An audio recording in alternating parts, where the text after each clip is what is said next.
तो welcome students, आप सभी के अपने चैनल हाई लेवल लिस्ट पर फिर से स्वागत है। यहाँ पे देखिए, जैसा हमने कहा था कि आपको इंपॉर्टेंट सेंट्रल आइडिया देंगे। ठीक है, जो भी इंपॉर्टेंट सेंट्रल आइडिया होगी आपको लिख लेना है, उसका मतलब समझ लेना है और आपको सारी चीज़ें समझ में आ जाएंगे। ठीक है, चलिए इस सेंट्रल आइडिया का मतलब बताते हैं ताकि आपको एग्ज़ाम में कोई दिक्कत ना हो। ठीक है, इसमें हम उन मोस्ट इंपॉर्टेंट सेंट्रल आइडिया को पढ़ेंगे जो आपके एग्ज़ाम के लिए वेरी वेरी मोस्ट इंपॉर्टेंट है। ठीक है, तो मेरे पेरेंट्स आपको ज़्यादा चैनल को जुड़ना है। जो भी स्टूडेंट्स हमारे साथ नए होंगे चैनल को सब्सक्राइब कर देंगे, लाइक कर देंगे, कमेंट कर देंगे। ठीक है, चलिए यहाँ पर देखिए आपके लिए जो इंपॉर्टेंट सेंट्रल आइडिया है कौन सी है, वेरी वेरी मोस्ट इंपॉर्टेंट। देखिए क्या हमारा है कि write central idea of the poem an elementary school classroom in a slum. ठीक, अब यहाँ पर देखिए इसका मतलब क्या होता है कि अब यहाँ पर अगर इसके मतलब देखें तो पहले हम देखिए उस कविता को नहीं, पहले इस वाले पढ़ेंगे कविता के लिए सेंट्रल आइडिया, उसके बाद उसको पढ़ेंगे। ठीक है, बाद में। चलिए पहले इसका देख लेते हैं तब उसको बताते हैं। दूसरा नंबर क्या था हमारा, right central idea of the poem Aunt Jennifer's Tiger, यानी कि आंटी जोनिफर्स के टाइगर कविता के केंद्रीय विचार को लिखिए।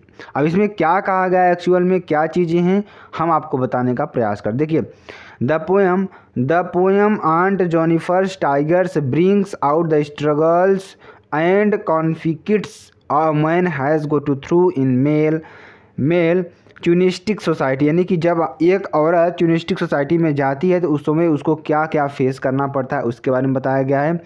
आंट जोनिफर्स द प्रोटोगोनिस्ट, जो आंट जोनिफर्स थी क्या थी, एक प्रोटोगोनिस्ट थी। Is symbolic of women all over the world, यानी उनका all over world who are victims of operations at the hands of the patriarchal system, यानी कि जो औरत जो पार्टिशियल सिस्टम की क्या होती थी कि विरोधी होती थी या उसका विक्टिम्स अपराधी होती थी। ठीक है, उसे क्या कहा जाता था यहाँ पे कि आंट जोनिफर्स टाइगर। ठीक है, अब देखिए the poem revolves around desire and disability harsh realities of aunt Jennifer's extensions using sharp contrast between the tigers and herself, यानी कि जो कविता है, कविता किसके इर्द गिर्द घूमती है, डिप्रेस और हर्ष रियलिटीज। ठीक है, इसके ऊपर घूमती है। ठीक है, and the tigers appears to be sharp contrast to her personality, यानी कि जो टाइगर्स है किस तरह के लग रहा है, शार्प कंट्रास्ट, यानी कि sharp contrast to her personality, यानी कि वो अपने पर्सनालिटी का क्या रहा है, शार्प उसकी पर्सनालिटी लग रही है। ठीक है, आंट जोनिफर्स इविडेंटली लोनली, जो आंट जोनिफर्स थी क्या थी वहाँ सभी तरीके से, यानी कि इविडेंटली रूप से क्या थी वहाँ अकेली थी। पेंड ओल्ड ओमैन और क्या है हमारा प्लग्ड बाई एनेक्सटी, यानी कि वो क्या थी दर्द से भरी हुई थी और चिंतित थी, क्या थी, चिंतित थी।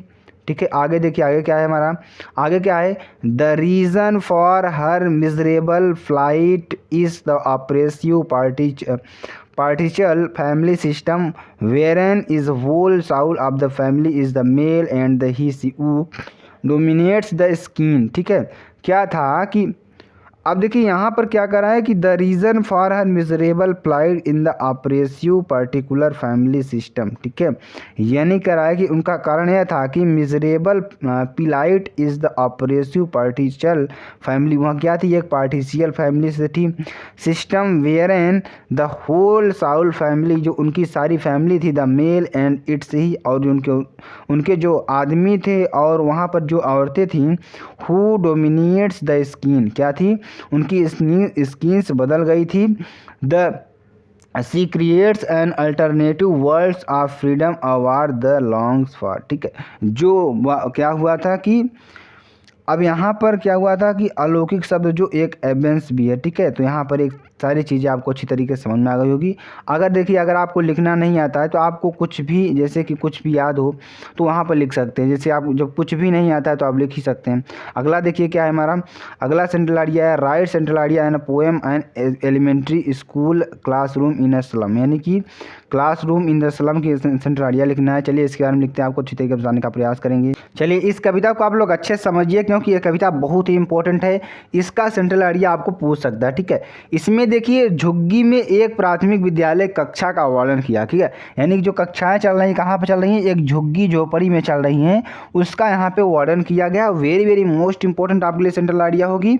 चलिए अब इस सेंट्रल आइडिया को आपको समझाने का प्रयास करूँगा, आप बताने का प्रयास करेंगे, ठीक है। तो स्टूडेंट्स आपको जहाँ तक होगा हम अच्छी तरीके से बताने का प्रयास करेंगे। यहाँ पे देखिए इन दिस पोएम, यानी कि इस कविता में स्पेंडर डेपिक्ट्स क्या कर रहा है कि स्पेंडर डेपिक्ट्स, ठीक है, क्या कर रहा है यहाँ पर अच्छी तरीके से समझने का प्रयास करेंगे।